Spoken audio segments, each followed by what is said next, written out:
សួស្តីនឹងជំរាបសួរដល់បងប្អូនដែលកំពុងតាមដានទស្សនាវីដេអូការចាប់ប្រកងរបស់ខ្ញុំនេះប្រភេទកែទឹក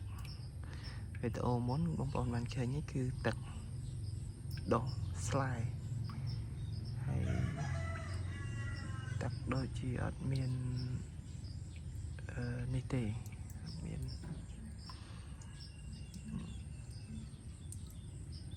ស្អាតចឹងទេអញ្ចឹងណា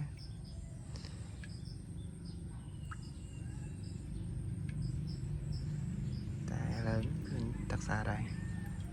ដោយសារតែខ្ញុំសាកល្បងបតក់ទឹកនេះទឹកតំណហ្នឹងវាធ្វើឲ្យស្លែដែលឬក៏ទឹកវាពុះហ្នឹងវាបាត់ណាមួយខែភ្លៀងបងប្អូនដល់ពេលអញ្ចឹងវាពិបាកដែរទឹកខែភ្លៀងវាមានអាស៊ីតច្រើនតែភាគច្រើនខ្ញុំបាចអំបិលឲ្យ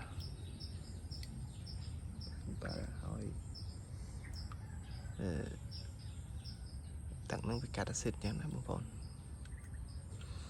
នេះតែខំភ័យជួបដូចតែខំភ័យមួយបងប្អូនមើលផាច់ជាបញ្ហាទឹកភ្លៀងត្រីឡើងលើទាំងអស់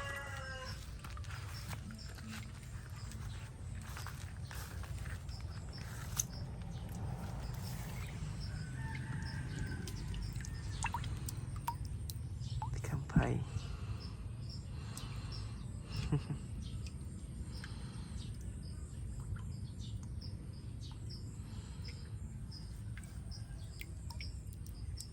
អូចាក់គ្នាយ៉ាងបានចឹងខាងវាជ្រុះនេះជ្រុះស្កាបាទ